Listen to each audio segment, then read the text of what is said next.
This was plugged in. Shane. Yes. His ears. Ears, yeah.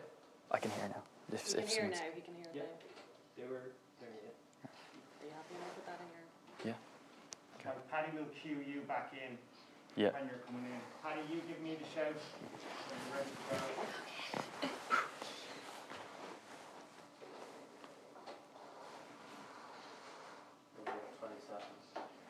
Rebecca just sent 3 slides for breakout, so presume they're for the second one. Yeah, they're for the secondary school. Okay, we can do that in the break. Hello everyone and welcome to Green School's Primary Travel Conference 2020. It's great to see all of our attendees tuning in here today, as well as our speakers and special guests. My name is Cal Arnold O'Driscoll and I'm a YouTuber and filmmaker, and I'm delighted to be your host for today's event. So, what are we going to be doing here today on this virtual space? Today, we've come together to discuss and explore what Ireland, your home, could be like in 2040. I myself am a student and I'm currently studying for my Leaving Cert, and I know that 2040 might seem like a long time into the future, but if we are to influence how our future will look, we need to think about that today. Have you thought about what the future could look like? What age you'll be in 2040? What job you'd like to have in 2040? How do you think you'll travel in 2040? Keep all of these thoughts in your head as we go through the conference today, and make sure to add any thoughts or questions you have into our chat box. Now, for today's conference, we're not talking drones and flying cars and all that high-tech futuristic stuff. Yes, technological advancement will for sure play a significant role in how we deal with problems like climate change, how we travel, plan and develop our towns and cities, but it will be in the human connections and the friendships and cooperations that will help us overcome the challenges we face and make for a brighter, more sustainable and more livable Ireland. What we really want to talk about today is what we as citizens, young and old, can achieve together so that our future is full of hope and opportunity.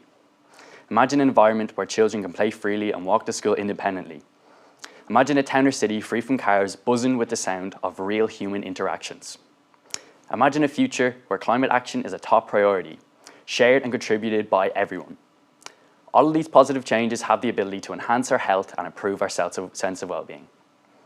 In today's conference, we're going to be focusing on the 4 of the UN SDGs, Sustainable Development Goals, and how they can be used as guidelines for achieving better sustainable travel for Ireland in 2040. We'll be looking at SDG 3, Good Health and Wellbeing, SDG 10, Reduced Inequalities, SDG 11, Sustainable Cities and Communities, and SDG 13, Climate Action. Through better travel planning for sustainable cities and communities, we can improve air quality and make for better design choices for walking and cycling infrastructure that's fit for all of us to use.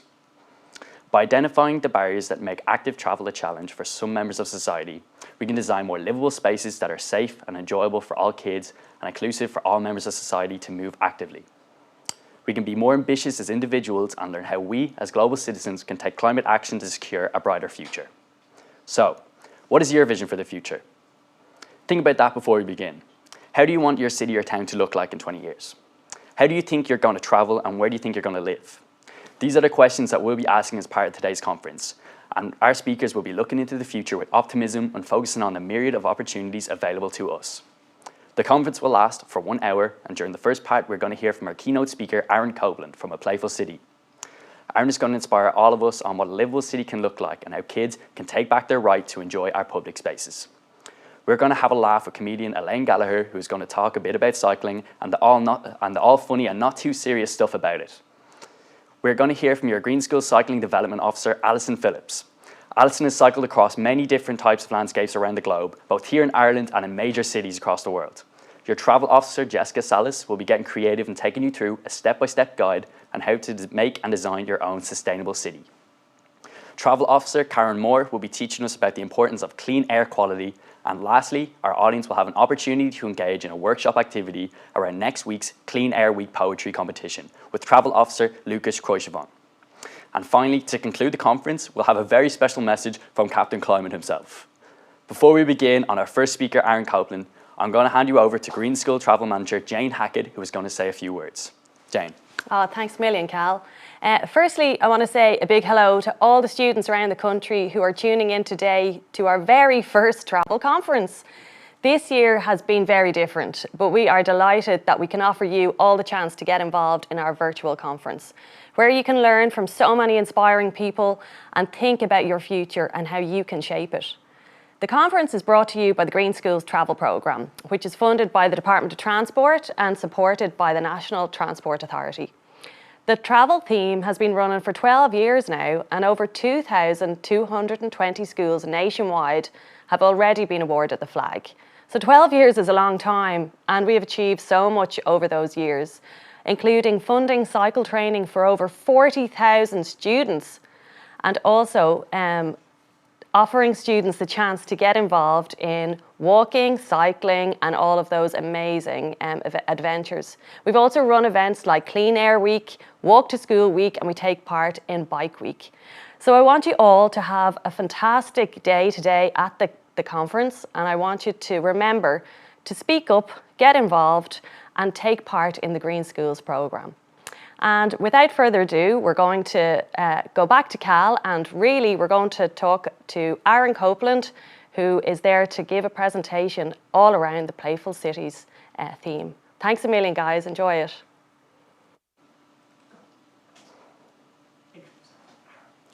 Okay guys, I'm really excited about this next piece from Aaron Copeland from Playful City. He has a really nice presentation lined up for us, and I'm sure you'll enjoy it.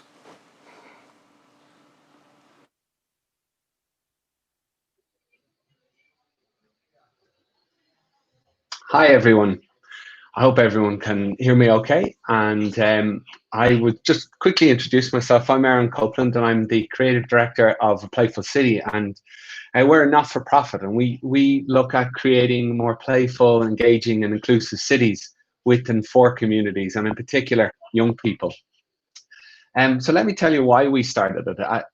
As a parent, I experience much of the city like this. I have two boys, and I'm constantly on edge when I go into towns because of the way they're designed and the way in which they put vehicles first in a lot of our cities. So you probably have had some sort of experience like this if we're walking through a town and you've noticed that the traffic is whizzing by on the roads, and there's even traffic up on the footpaths that are parked there, blocking a lot of the walkway. So cities have been designed, they should be for everyone, but they haven't put adults, they haven't put children, should I say, first. And so we believe that when we're designing cities, we should be designing for everyone and not just adults in cars. And of course, they should be designed for children as well. So when we look at the importance of that, there's 1 in 5 children in Ireland today are under 15 years of age. That's 1 million people living in Ireland today under 15. And that, as well as that, what's important is that 3 in 5 people by the age of 2030 living in cities will be children too. So let's just look at the size of that. When you consider out of 5 people, 3 of those will be children living in cities.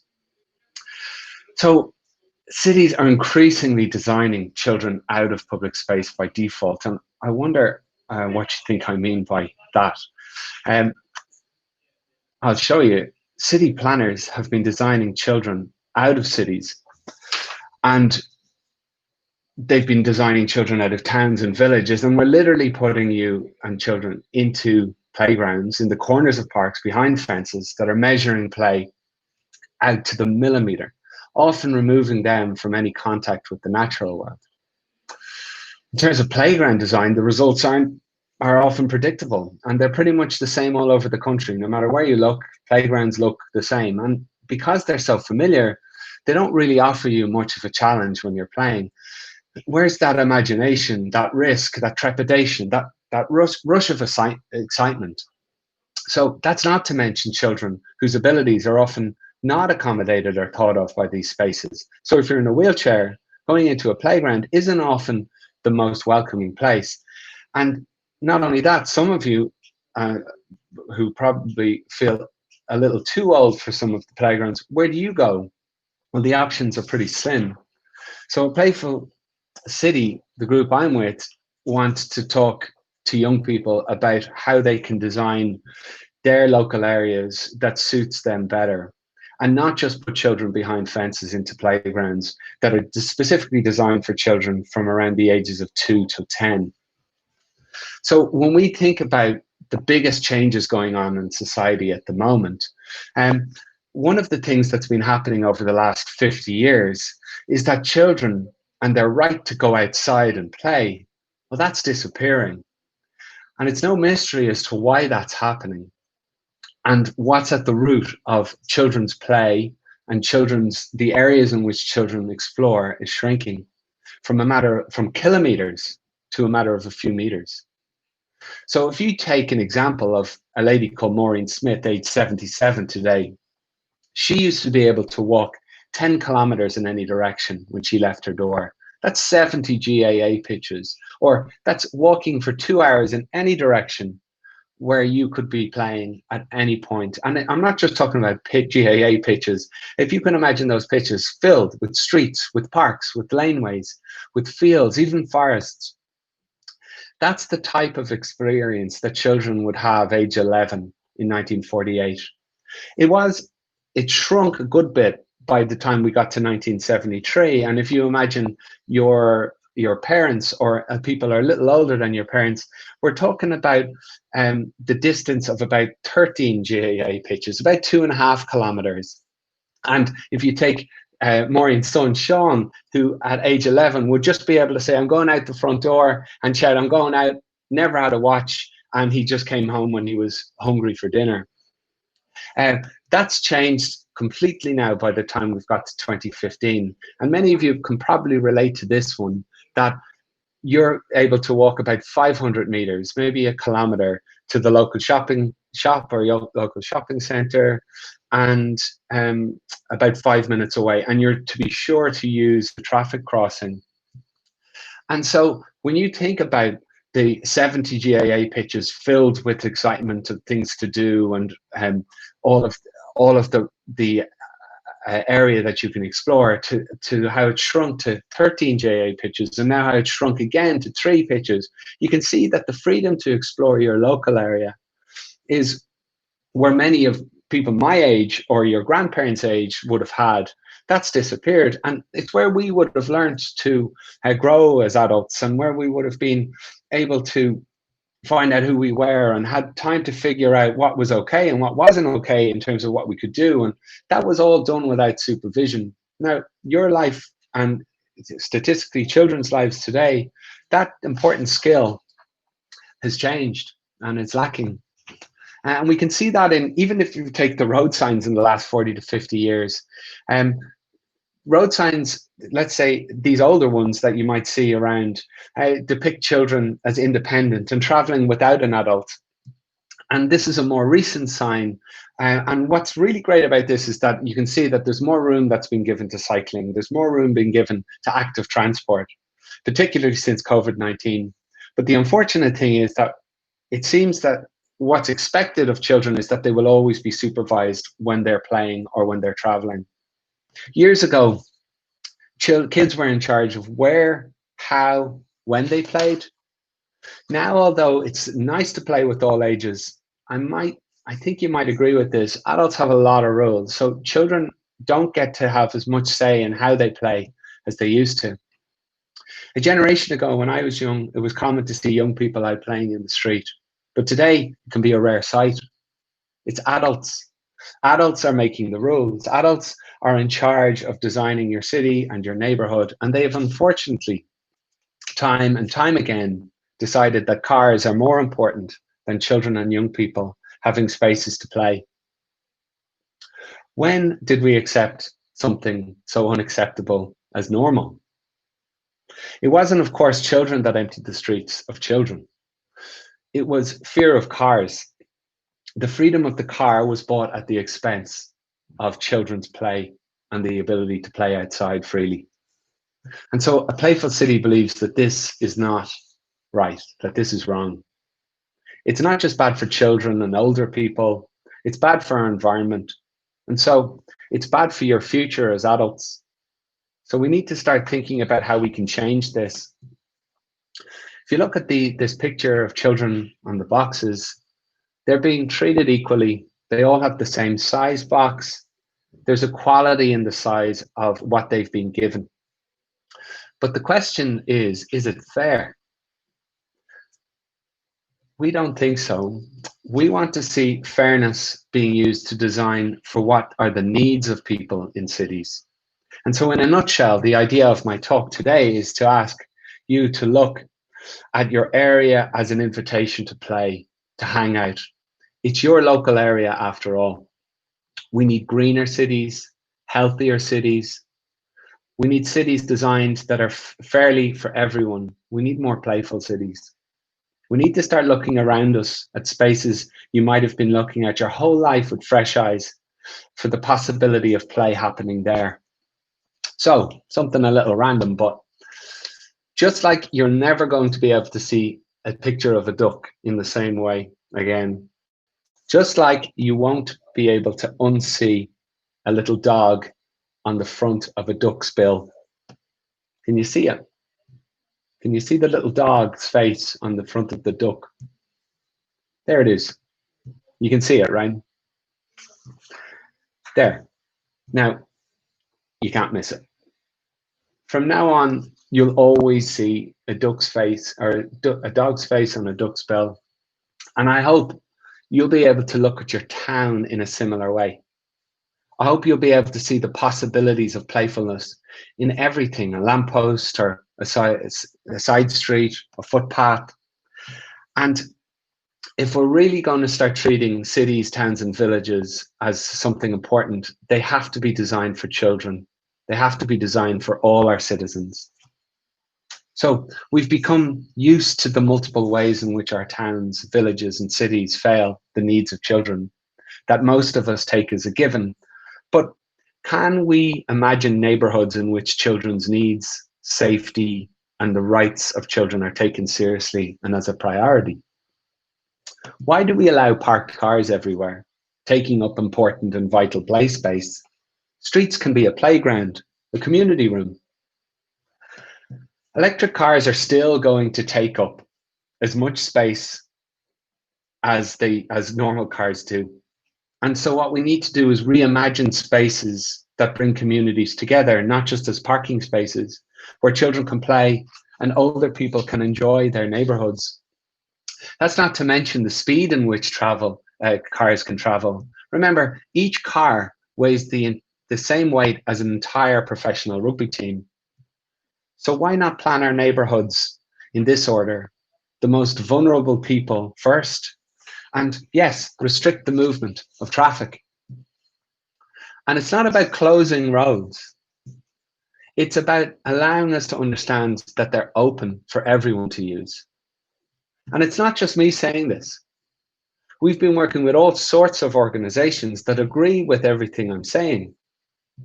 So when we ask children what they'd like to see in their local areas, sometimes we talk to them outdoors, sometimes we talk to them indoors, sometimes we just really, really need to know what it is that you're thinking about your local area, where it is you play, and looking at your school corridors, looking at your schoolyard, looking at the squares, the streets and where you're playing, opening streets out to bikes for play, working with schools to get children cycling to school safely and in numbers, thinking about how we can encourage people to be greener when traveling shorter distances into towns, how we can use space in a cleverer way. And what we do is we ask children to turn their streets into playful streets, to think about unloved laneways in our towns, villages, and cities, and how we can make those into places that are more welcoming for everyone. And think about a bench, for example. As well as a bench, why can't that bench be, well, an artwork, a meeting place, a picnic table, a sun lounger, a slide, a planter, a clothesline for wetsuits? This is something we've been working on with young people in Dublin. Or maybe a musical seat, where your bench now becomes a xylophone.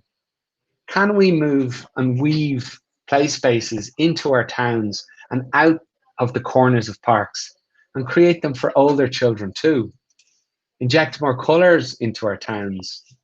Invite people to stay and hang out.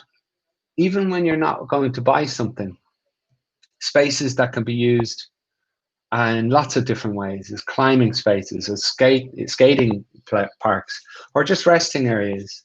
Taking traditional elements like slides and climbing frames, and reimagining them. Putting colour back into our cities, getting the most out of our spaces.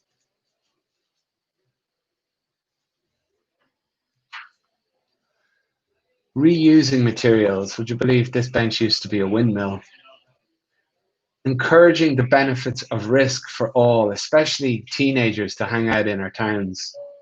Finding short-term use for our public space. So what I'm asking you to do is, how can we look at bringing play into the centres of cities? Really celebrating this idea that young people deserve to be seen and heard. Pablo Picasso said this: every child is an artist. The problem is how to remain an artist once you've grown up. Every child needs to remind an adult that they were children once. I'm going to ask you to do one thing for me. When you go home today, ask your parents, your grandparents, your caregiver, or even after this, ask your teacher how they played when they were younger. Where did they play? What kind of games did they play? Did they climb trees? How far did they go to explore? And importantly, how often were they supervised when they played? Remind adults in your life how they played so that they can remember how important it is that you have the freedom and the space to play too. So thanks very much for listening to me. I hope you have a wonderful day and best of luck with your endeavours in your Green Schools work, and keep it up. You're doing great. Lovely talking with you.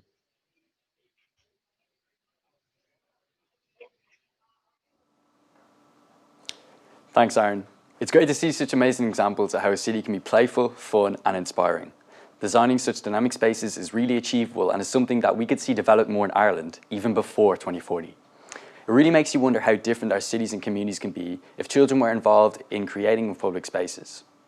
What kind of ideas do you think could work in your community? Feel free to put your ideas into the chat now.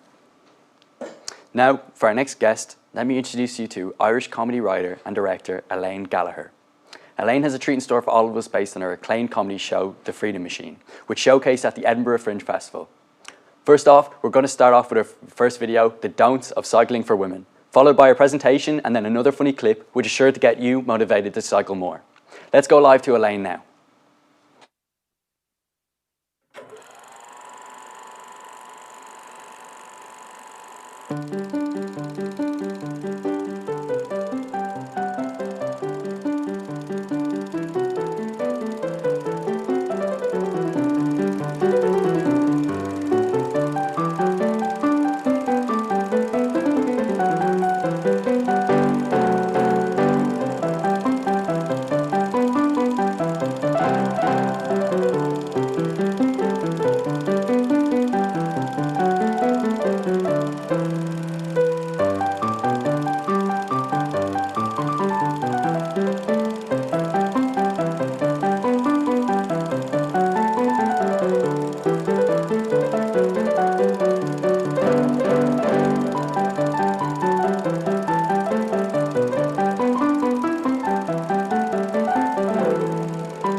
Hi everyone. So my name is Elaine, and you've just watched, I hope everyone can hear me okay. You've just watched a short film of mine called The Don'ts of Cycling for Women, and it's a very silly film, and please don't take advice from it. But in fact, it is based on a real historical newspaper article from 1895. So let's be more positive, and today I want to recommend to you some do's of cycling. So 2 seconds till I get my technology running here, pardon me. Get my clicker going. Okay, so let us begin with the do's of cycling. Oops. This is the magic of live TV, folks. Not quite TV, but internet connections. Let's try again. Yes, number 1, wear what you want when cycling, except not this top, because this is terrifying. It's a very scary top. But it's important to wear what you want when cycling. And did you know that when the safety bicycle, which is the first version of the bicycle, came out in the 1880s, that women at that time were wearing long floor-length skirts, and the skirts would often get caught in the spokes of the tires. So women started to wear trousers simply because of the bicycle. And still today, I think it's really important to wear what you want when cycling. And if you're the kind of person who likes to wear head to toe Olympic velodrome or Tour de France lycra just to pop down to Tesco on your bike, do you know what? I say go for it and be as bright and colourful as you want to be, as long as you're comfortable. Next slide. Oh, too soon. I'm working the slide out again, thanks. So the next slide is channel your inner super cyclist. Now, when we think of superheroes and how they get around, of course, there's Superman. And now Superman, he flies by himself. It's not like he takes a Ryanair flight to go rescue people. That would take ages and he'd arrive in the wrong place. No, he flies, he hoists himself off the ground and off he goes. And it's a very environmentally friendly way, very green way of getting around. Unlike, for example, Batman. And Batman, like most multimillionaires, has a very big carbon footprint because of the Batmobile. Yeah, not very green. But it got me thinking, are there any superheroes who travel by bicycle? And the answer is yes. And that superhero's name is Supergran. Now, for you, those of you who don't know who Supergran is, it was a TV show in the 80s and 90s. And Supergran was great. She was kind of like an old-timey Wonder Woman, but with a lot more tartan. And she was also similar to the other supers in her family, Superman and Supergirl, in that she had amazing super strength and amazing super hearing. And she could also fly. But she would fly with the assistance of her bicycle, which had wings on it. And again, it was very green and environmentally friendly. So really, actually, the only difference between Superman, Supergirl, and Supergran was that Superman and Supergirl, of course, are from planet Krypton, whereas Supergran was from Glasgow in Scotland. So not quite the same. Now, of course, I do love Supergran, but she is a fictional character. And I'd like to talk to you now about some real life super cyclists. So we've had loads of super cyclists in history, including one woman, amazing woman called Annie Londonderry. And Annie was the first woman to cycle around the world in 1894. And then in Ireland, we've had some cycling heroes too, like Stephen Roche, who won the Tour de France in 1987. But you know what? It's possible to be a super cyclist without breaking any records and without winning any races. And I'm thinking right now of some super cyclists in Iran, because in Iran, it is illegal for women to cycle. Yeah, it's illegal in 2020. It seems crazy. But there are still some brave women and girls in Iran who continue to cycle, despite the risk of arrest and imprisonment. Now, it's such a simple act to get up and go for a cycle, and yet for them, it's one of the most courageous and rebellious things you can do. And for me personally, it makes me feel very grateful that I have the freedom to go and cycle my bike whenever I want. And that brings me to my next slide. I might have to get them to do it from the base. It's not working for me again. There we go. So our next slide is, remember you were riding a freedom machine.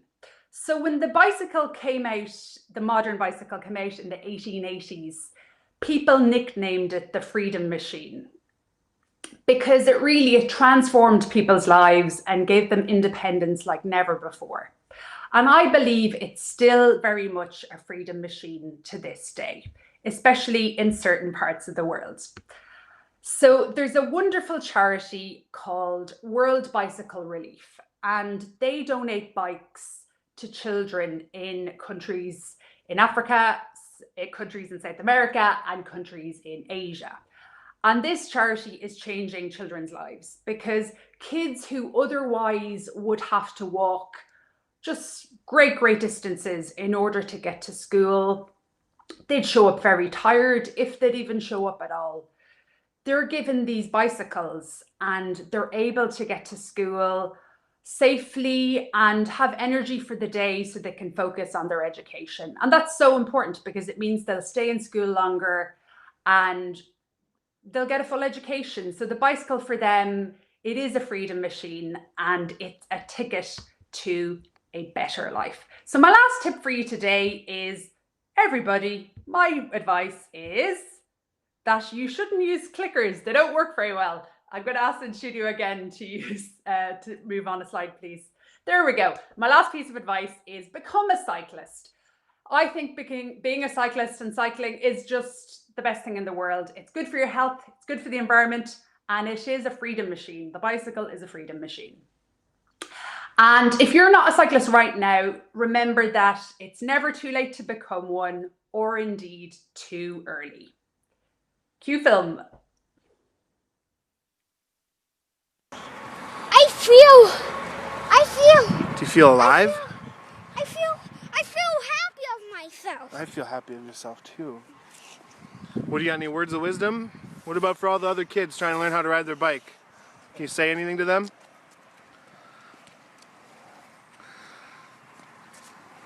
Everybody, I know you can believe in yourself. If you believe in yourself, you will know how to ride a bike. If you don't, you just keep practicing.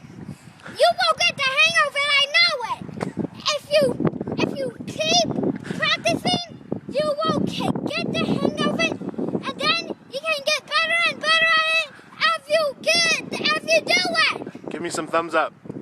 Thumbs up, everybody! All right. For rock and roll! So thumbs up, everybody. Thank you so much for tuning in.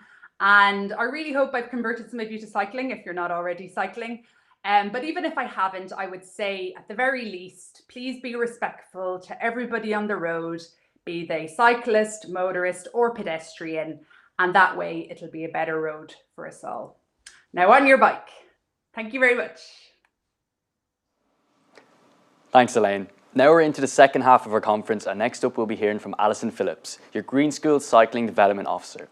Alison will be telling us all about her own cycling journey through several countries, and we will get to see some examples of cycling cities around the world.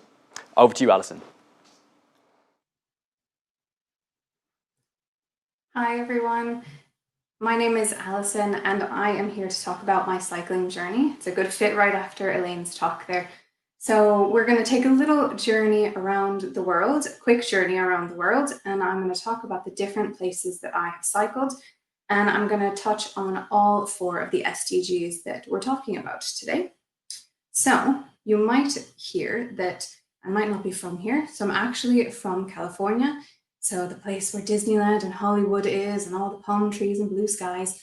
So that's where I'm from. But also in California, there are a lot of cars.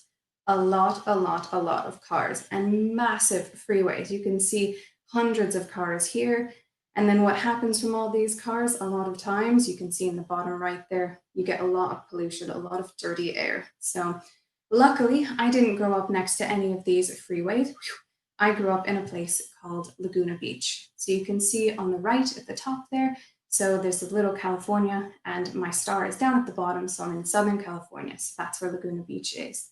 So you can see the blue skies and the sea and the palm trees. But what you can also see is it's quite hilly. So at the top of that hill, somewhere, one of those dots, is where I grew up. That's where my parents are living now. So these hills go up and up and up. So this is the road that keeps going up to my parents' house. So you can see it goes up and up and up and up. And also there's no cycle lanes. Now, I didn't spend an awful lot of time cycling here because lots of hills. But where I did learn how to cycle and where I spent most of my time cycling, that's me. I went to parks with my family or we went on holiday together. So that is me and my dad there. So we're on holiday cycling together on the nice flat ground. So this is really good for all of my whole family's good health and well-being because we're being outside together in the nice fresh air, the sunshine, and getting activity. So it was a really nice way to spend our time together cycling.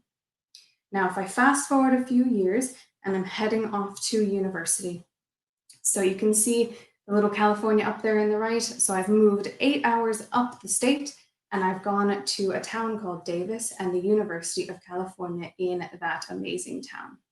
So this town is amazing for lots of reasons, but one of the big reasons is bikes. Lots and lots and lots of bikes.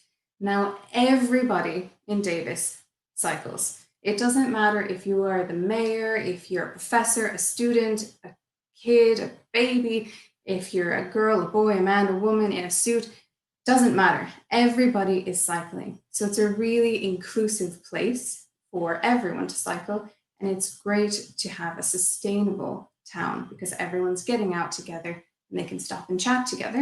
And when I say everyone, even dogs too. So that is the dog I had and he's in my basket coming on a journey with me. Now, one of the ways that the town and the University of Davis support cycling, you can see that middle picture there. So behind that blue thing, there's lots and lots of bike parking, but that blue thing is something very cool. So it has the bars and comes down. Now what that is you can actually put your bike on that and hanging down, if you can see, there's all the tools you need to fix your bike to make sure it's running well. And then on the ground, there's a bike pump. So you can make sure that your bike is in good working order all the time. So it's really great to make sure everyone has access to maintenance tools and also a sustainable city. Now we're going to head out of California, out of the US, to the other side of the world. We're heading to China. So this is the next place that I cycled. So I lived in Beijing, China. And again, everybody cycles. So many people are cycling. You can see in this picture in the middle, tons and tons of bikes. I think there's 8 million bikes in Beijing. Huge numbers. But there are also huge numbers of cars. You can see to the edge of the picture, lots of cars, but we'll come back to that in a second. But lots of people here cycling. Again, doesn't matter, old, young, boy, girl, the weather doesn't matter. Everyone's cycling. You can see on the side there, if it's raining, you just put a poncho over the bike and you head off. If it's snowy, you just wipe the snow off your bike and you head out. So lots of people cycling, and they're using cycling for lots of different things. So you can see here a few different pictures of bikes and mopeds being used in China, in Beijing. Now, I'll say some of these might not be the safest options. So that said, you can see over there on the side with the 2 mopeds. So you can see there's a man with a baby in his basket on his moped. So that's how he's getting around with his baby. You can see an entire family, 3 grown-ups, 1 kid, their groceries, everything on 1 moped. Then in the middle, there's a woman there. She has kind of a cargo bike. and she's selling food off the back. So she's cooking corn. And then the two other pictures that are huge on the back of the bike, they're actually taking recycling from one place to another or actually making deliveries. So there might be lots of bottles in those big things and the polystyrene. So lots of people using bikes. But remember how I said lots of bikes, but also lots of cars. So I want to show you a picture here. So this is a view from the apartment I lived in when I was in Beijing. Now you can see a beautiful blue sky, looks so clear, la la la, so wonderful. This is not how it always looks in Beijing, okay? So lots of cars making lots of pollution and lots of factories making lots of pollution. So anything that says made in China, that came from a factory that is causing pollution, and it's in China. So I want to show you what it actually looks like normally in China. So this is a daytime photo of the same view. Kind of scary. So you can see the lights are on because the pollution, the dirty air is actually covering the sun. So this is not great for people's health and well-being, not at all. So unfortunately, I didn't give them any of the 4 SDGs. But anyways, we'll leave the pollution behind now, and we're going to head over to Europe.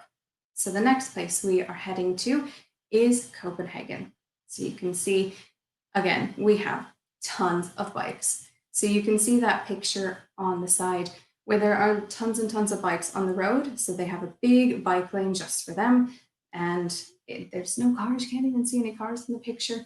Everyone is cycling. Doesn't matter if you're the king or queen or a child, a woman, a man in a suit, everyone is cycling. Even people that are older, they can't cycle.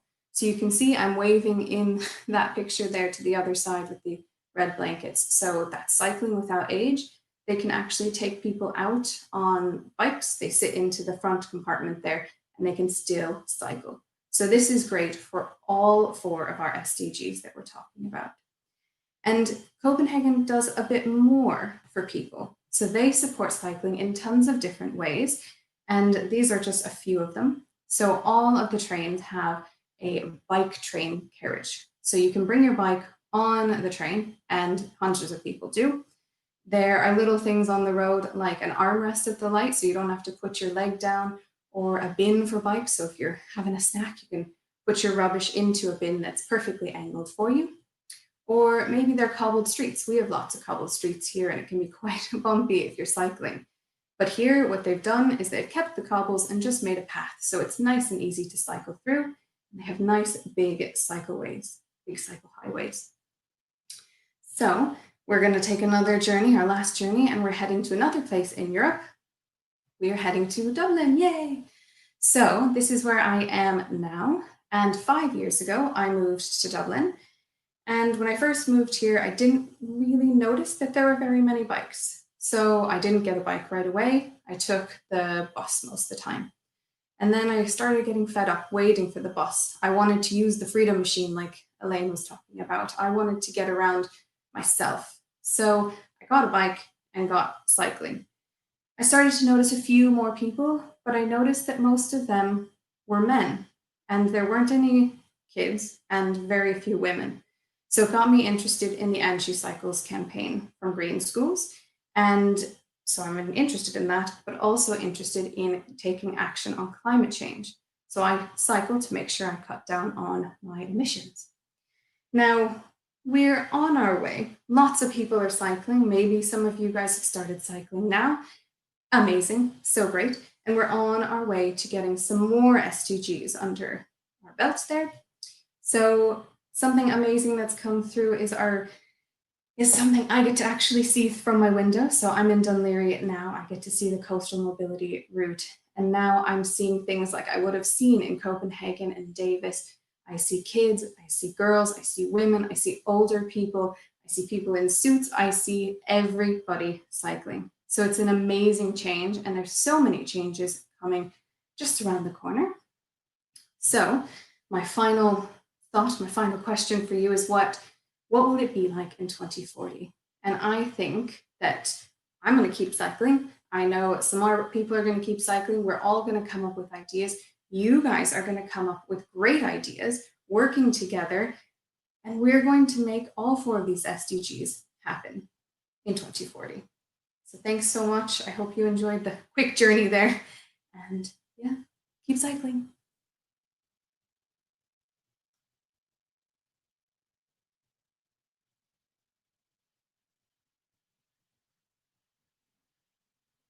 Cycling in a country with clean air, lots of green spaces and great cycling infrastructure. This would definitely be my vision for Ireland in 2040. Now, after all that virtual inspiration of what a great sustainable city can look like, from the types of urban spaces which need little improvement, we're going to get creative with Green School's travel officer, Jessica Salas. Jessica will be demonstrating for us how to make your very own sustainable city. Hopefully you've all downloaded the activity sheets and you're able to follow this activity along with Jessica. But if you haven't had the chance to do it, don't worry. Please enjoy the video, and then when you do create your own sustainable city in class, please make sure you take a photo and tag Green Schools with your creations. Now, time to get those activity sheets out, and together, let's follow Jessica and create a sustainable city.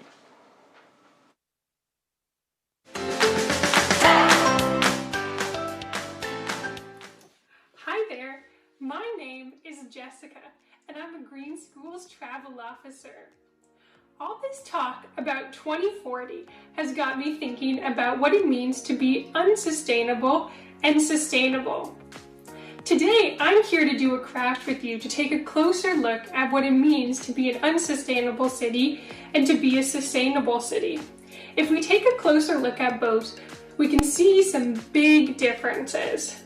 First off, on the unsustainable city, you can see that the front layer has lots of cars and a small footpath. While on the sustainable city, you can see there's public transportation, a cycle lane, and a big footpath where people can easily access it, whether they're cycle, scooting, or in a wheelchair. On the second layer, on this one, the unsustainable city, you can see lots of crowded buildings. While on our sustainable city, you can see rooftop gardens, solar panels, a bit more space in between the buildings, a bike rack, a bicycle,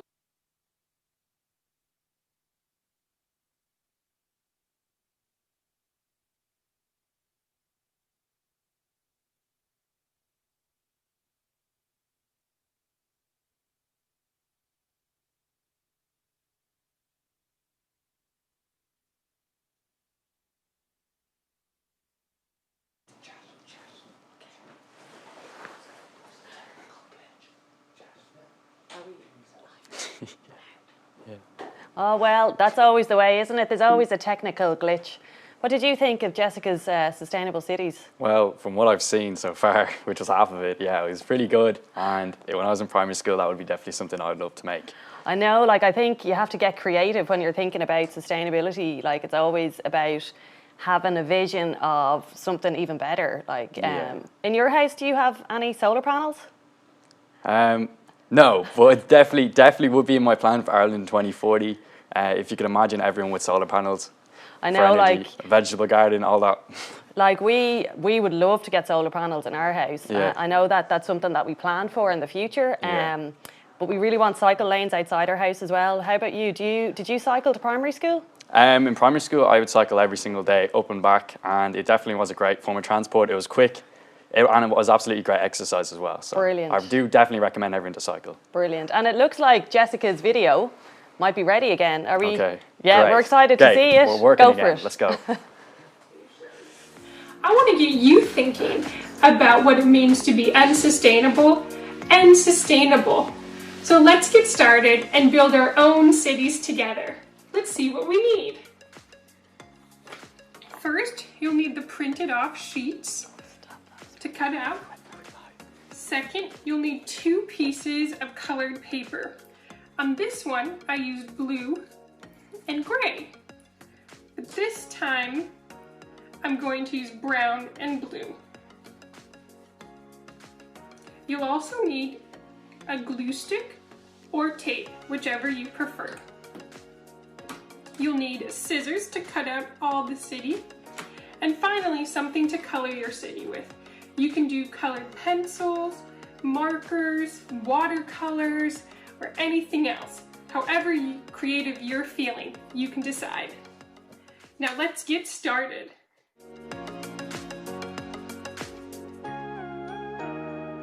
For sections like this, it's not necessary to cut every single detail.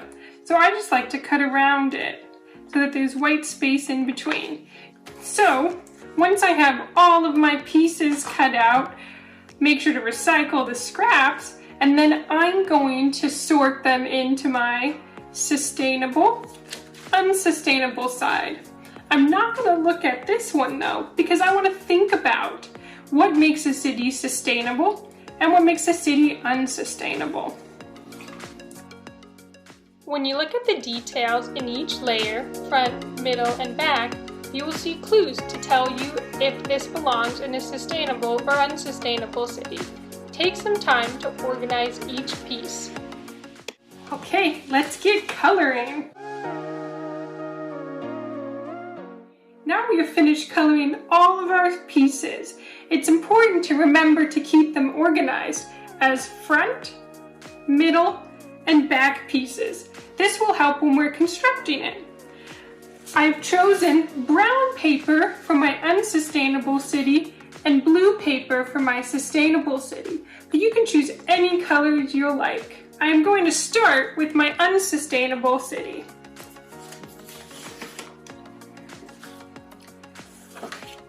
During this section, you can use glue or tape, whichever you prefer.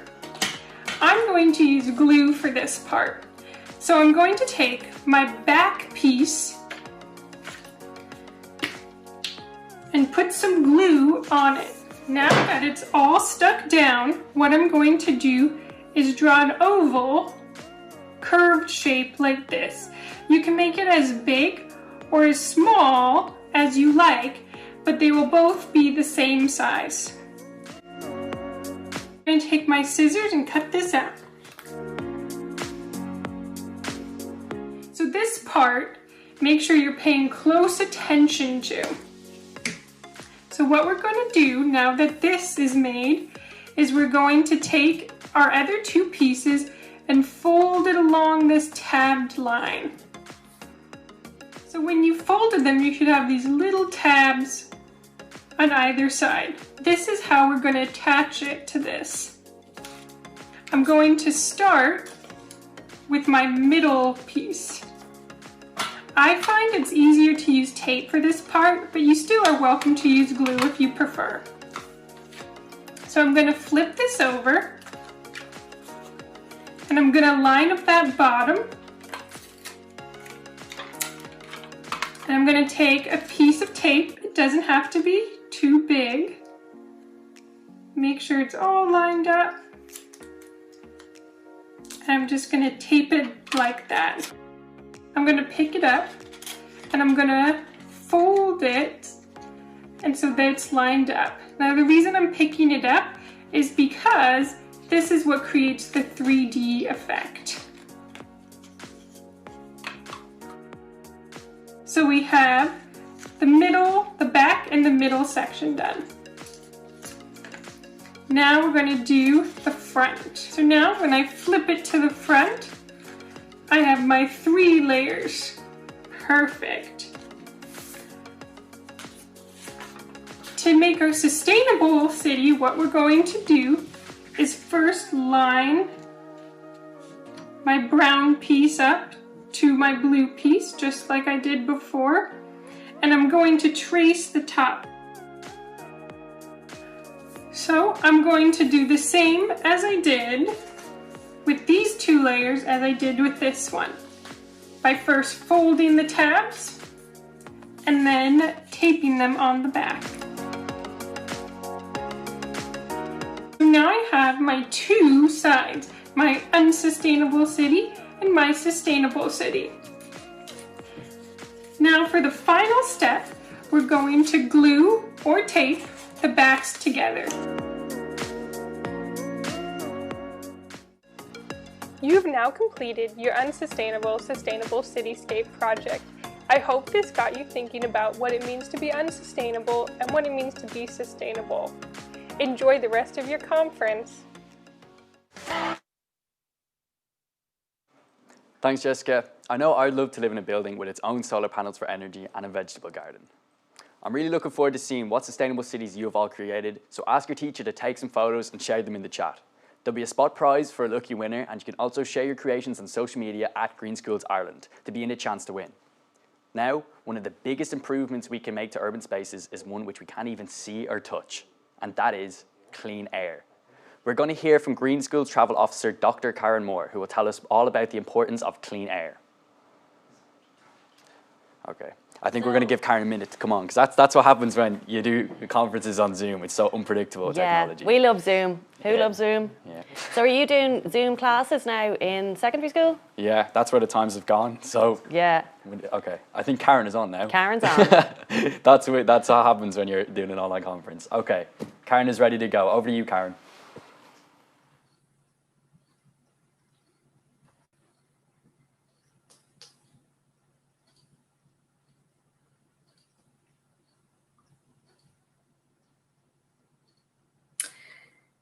Thanks so much, Cal. What a great conference so far. I hope you're enjoying it.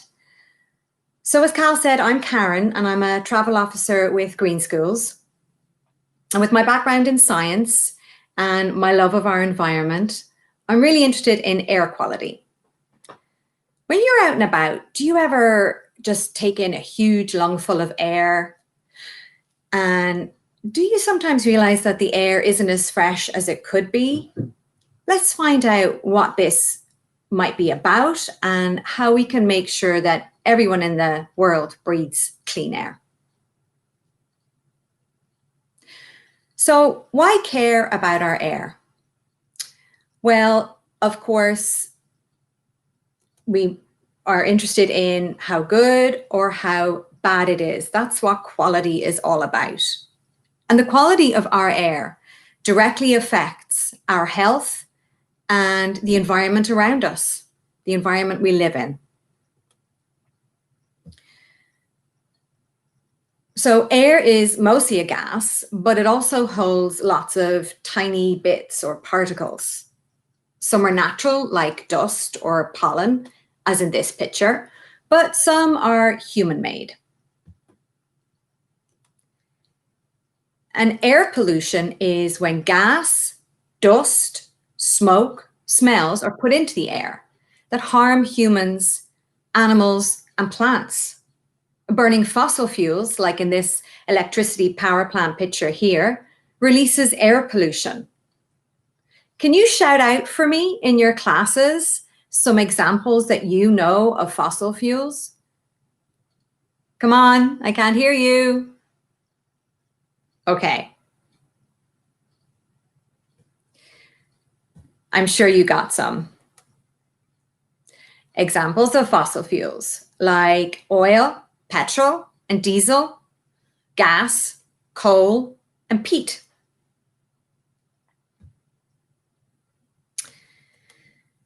Now, for some good news. Air quality in Ireland is generally really good, among the best in Europe. But this is not the case around the world.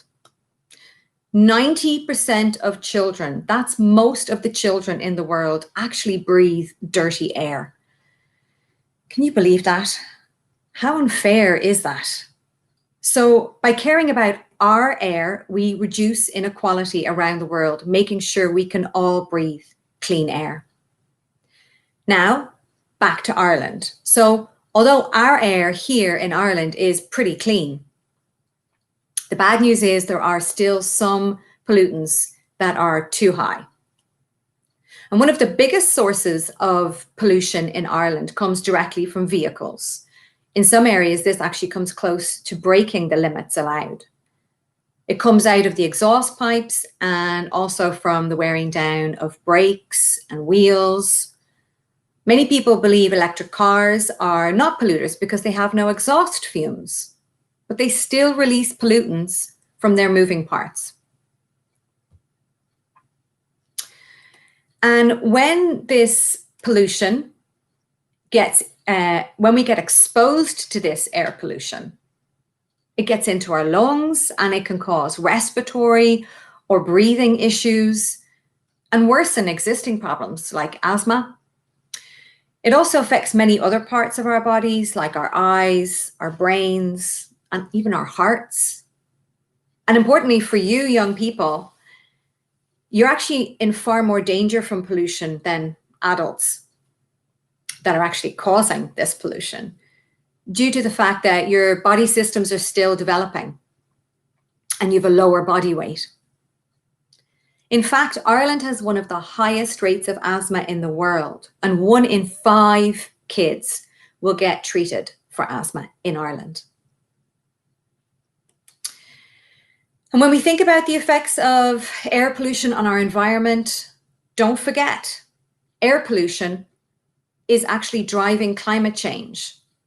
So air pollution from greenhouse gases is causing our globe to warm, and so our climate is changing faster than ever before. So it's really important to keep in mind that when we're reducing air pollution, we're also protecting our climate.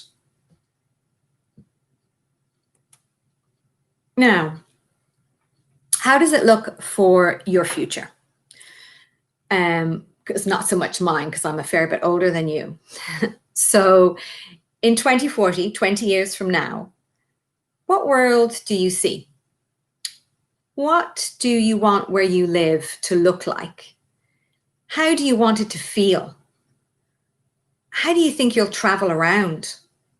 At the moment, things are very exciting because we actually have solutions to issues like air pollution and climate change. Really, we have the knowledge to solve these problems. But what we need is action now. The people in power need to get their act together to help people like you and me make the right decisions when it comes to things like how we travel around and how we power our lives, how we heat our homes. But meanwhile, we don't need to wait for anyone. As individually, we can take action right now. And our actions for improving air quality also work towards achieving the Sustainable Development Goals and help us on our way to our vision for 2040.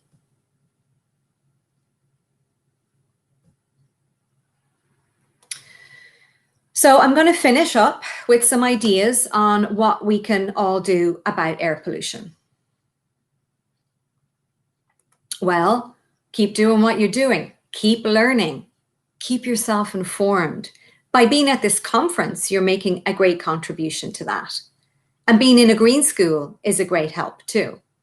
And don't forget, have the chats, all right? Tell people what you've learned. Tell people what you know. This is incredibly important, as by passing on what you know, others become more aware, and then they have the knowledge to take action. Now, next week is Green School's Clean Air Week, and it'll be starting on Monday, the 23rd of November. Lucas will be talking about it in a moment with you, and a very cool poetry competition that will be running. So have a look at our Green Schools website and our social media for ideas on how to get involved. Make a pledge for something that you can do to make all our air cleaner, whether it's walking or cycling or starting a clean air campaign in your school. My clean air pledge for this year will be to make the short trips to my local shops by bike. And you can check out our Green Schools toolkit like this one about air quality, and it's available on our website and has lots of resources, information, activities, practical project ideas.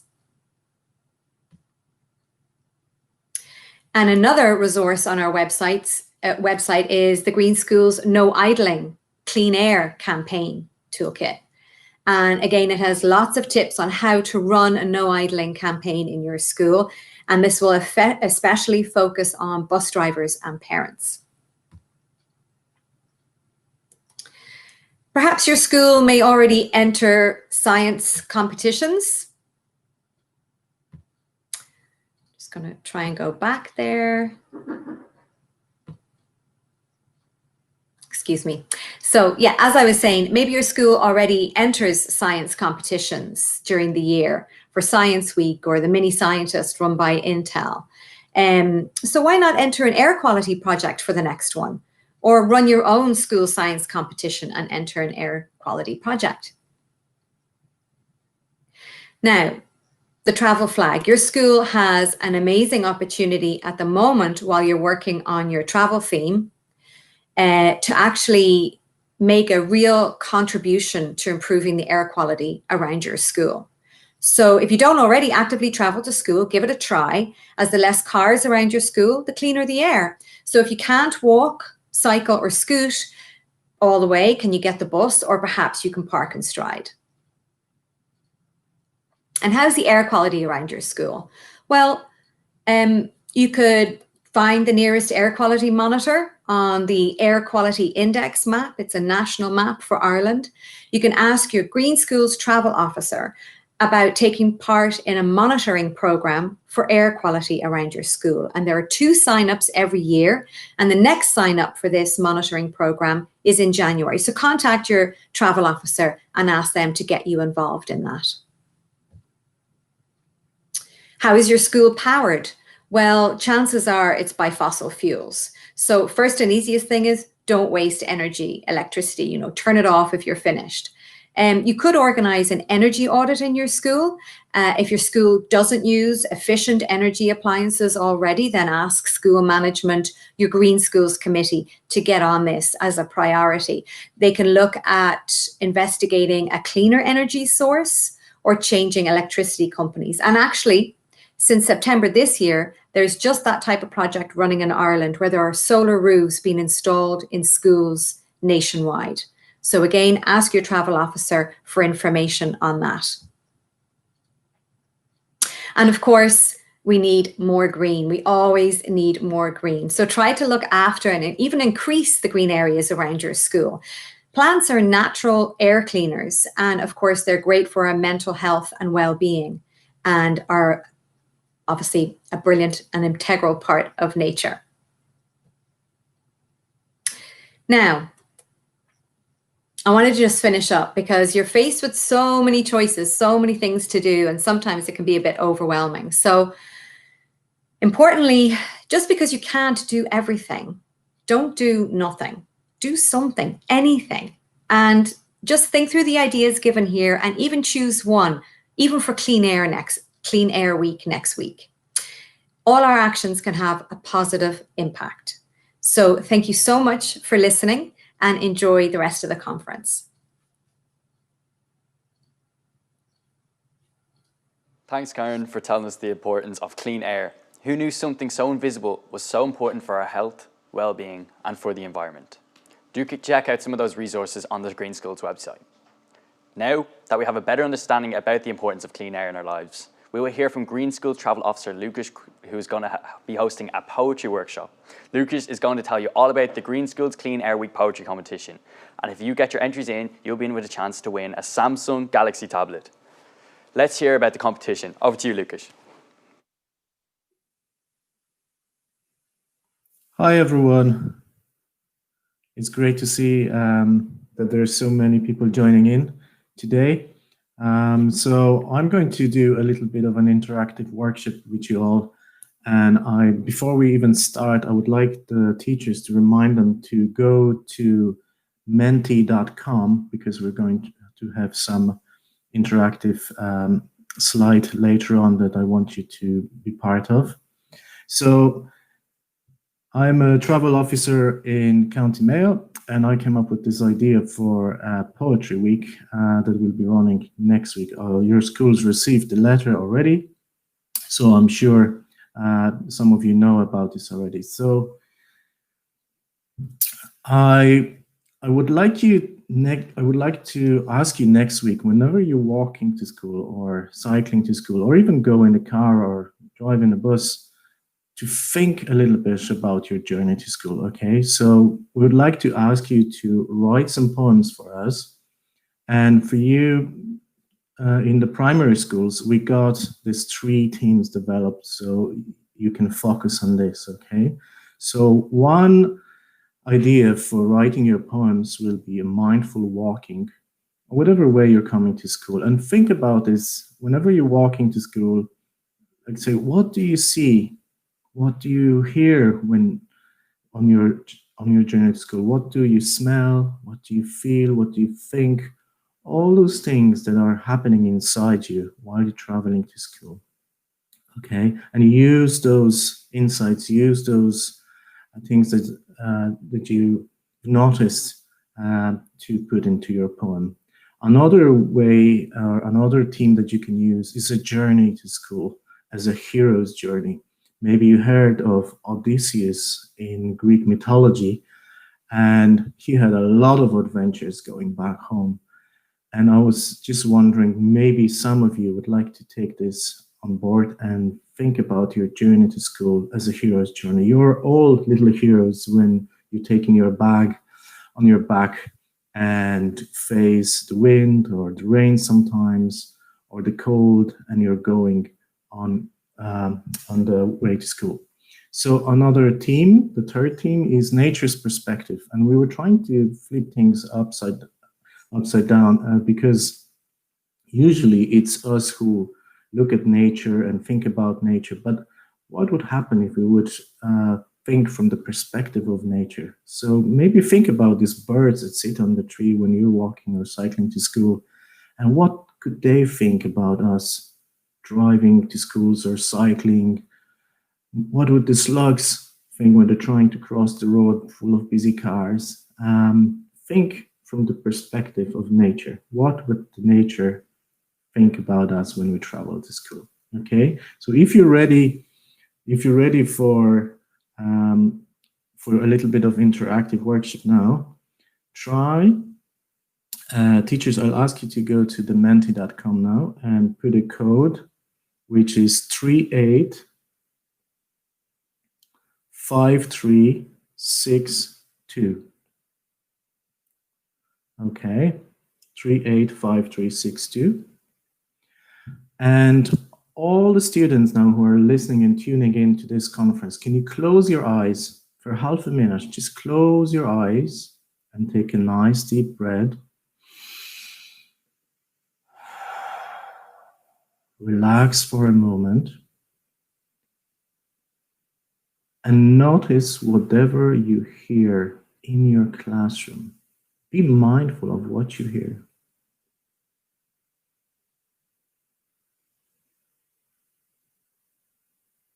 Okay, just notice some sounds.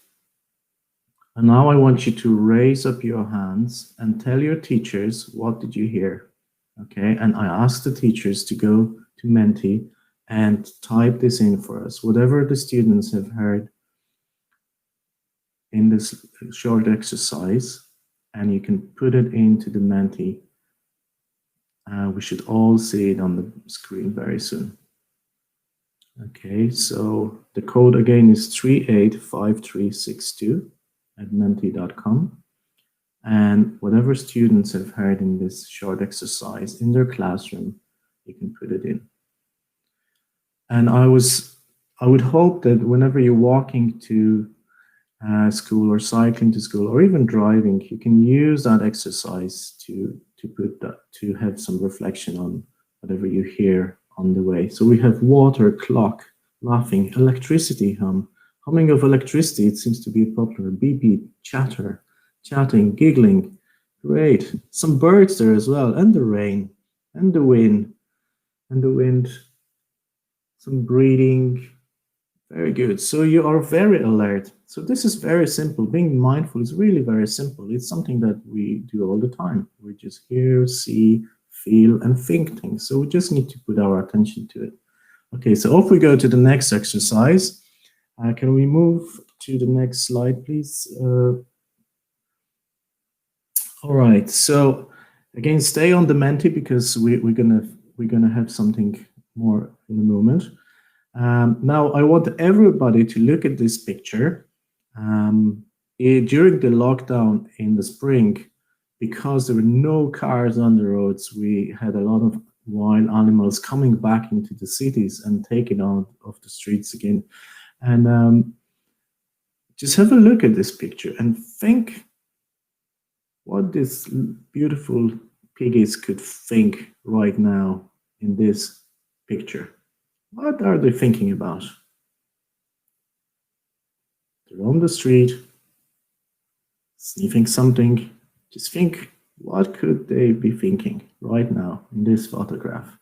And again, we'll get teachers to go into Menti and ask children for some input. What do the children think the piggies are thinking about?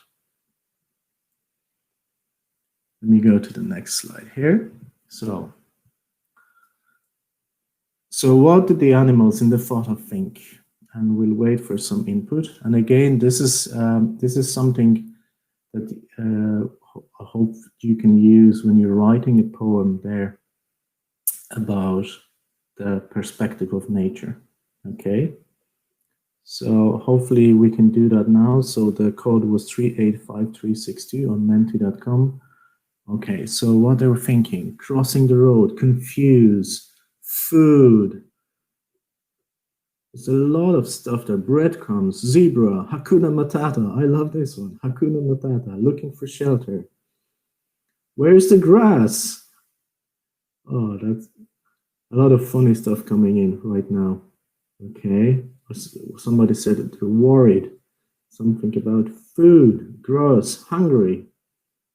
Okay, very good. I hope you can see all those inputs there. They are very, very funny, some of them. So great stuff. We're going to move to the next slide now. Let me see. Oh yeah. So just to finish, I'll give you some handy tips for writing poetry. So when you're writing a poem, you can do it very simply by maybe doing this as a letter to someone or something. Sometimes you can start every line in your poem with the same word, and it makes it sound very cool as well. Sometimes maybe you can do this as saying goodbye or saying welcome to someone, like saying goodbye to your parents or your siblings on the way to school. Or maybe saying welcome to clean air when you're stepping out the house. Okay, you can write it as a set of instruction or a recipe. You can write it looking through someone else's eyes, like I said, maybe through an animal or an insect. Use some kind of a refrain or a chorus, so something that repeats in your poem. And on the next slide, we have a few more tips. So maybe you want to look for some melody in your sounds. So maybe you want to put how would the bike or how walking sounds or how bicycle sounds, and you can use that sound in your poem as well. Sometimes you can repeat a word or a phrase to give it more power, more meaning, or you can even invent some new words. That's really cool. A lot of poets do that, inventing new words. And remember to put some space between your lines to give meaning to a new thought. And then once you've written your poem, just let it sit for a while, and after a moment or after a while, maybe even after a day, read it again and revise it. See if you can really, if you're really comfortable with it or you want to change something. And in the last slide now, I want you to make sure that you know where to send it. So travel events at uantashka.org is where you send your poem. The deadline for submission is 11th of December, and I want you to use a lot of sustainable transport next week and write your poems based on your experience there. And as we said, the main prize is a tablet, and there's a lot of other green schools geared to win. So remember, Clean Air Week starts next week, and get creative and reflect on your journey to school. So good luck, everyone, and enjoy the rest of the conference.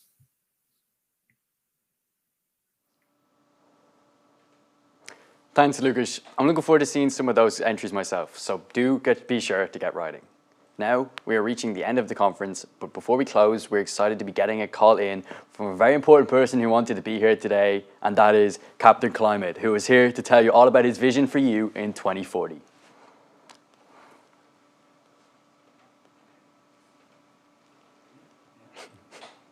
It's me again. Hi, everybody. How are you? Hope you've been enjoying today, and hopefully you have gained a few more ideas for your next projects. I'm Captain Climate from the Climate Ambassador Programme, and I'm delighted to be here with you today. Close eye on the work that you're all doing with Green Skills, and I am constantly inspired by all of your creativity. So I say a massive thank you to you all, and well done on all of your incredible work. You should be very proud of yourselves. Now, I have a quick maths question. How old will you be in 2040? That's 20 years' time. Okay, now, let's do a bit of time travel to the year 2040 together and really let your imaginations run wild. What would you like the world to be like in 2040? Can you imagine what your school and what your neighbourhood will be like? Be as creative as possible. We need all of your creativity and all of your bright ideas. And believe it or not, you will probably be finished school by then, and some of you might even be teachers. So what do you want to be when you grow up?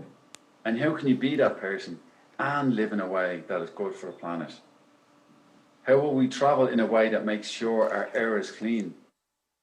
Where we don't hear the noise of cars and trucks, and instead we can see and hear more of the beauty of nature, like more birds and bees flying around us.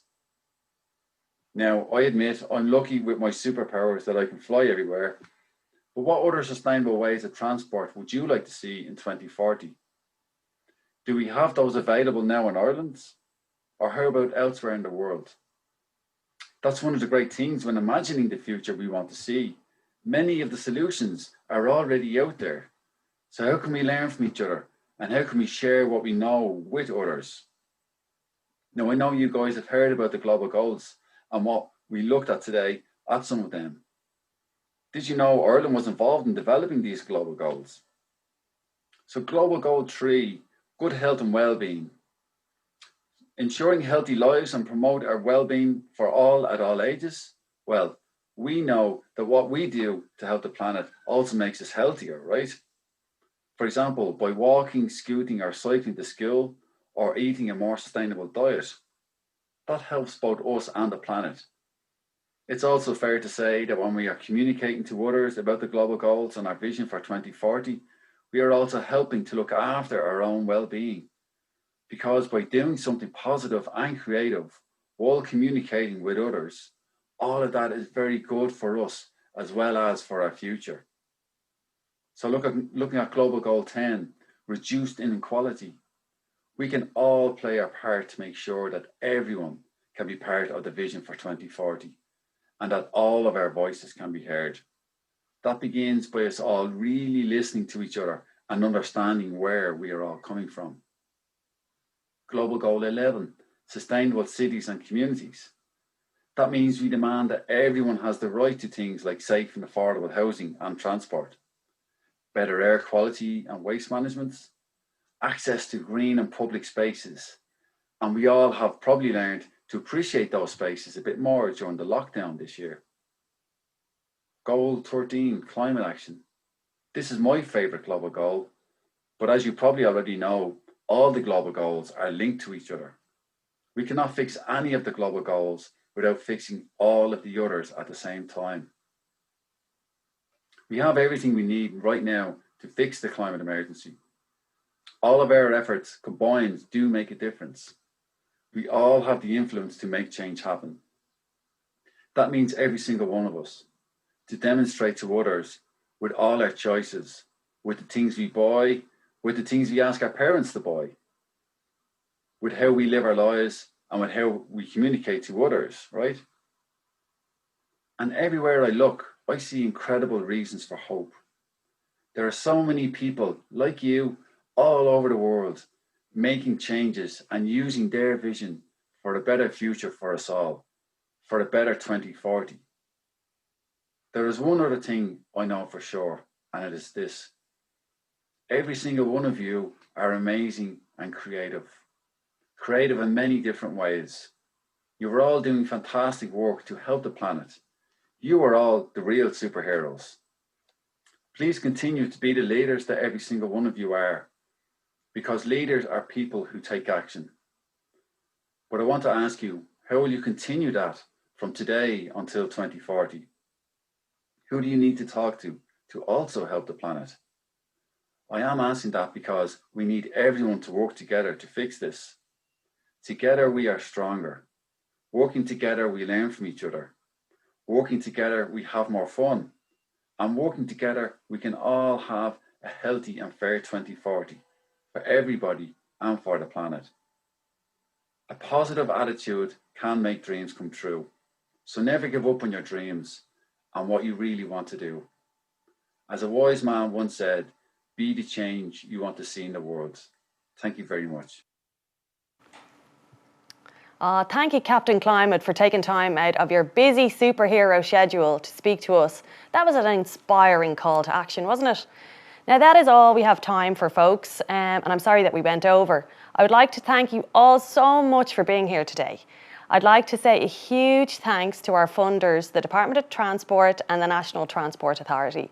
I hope you had fun. I hope you learned some new things. And most importantly, I hope you can see that our future is not built by other people.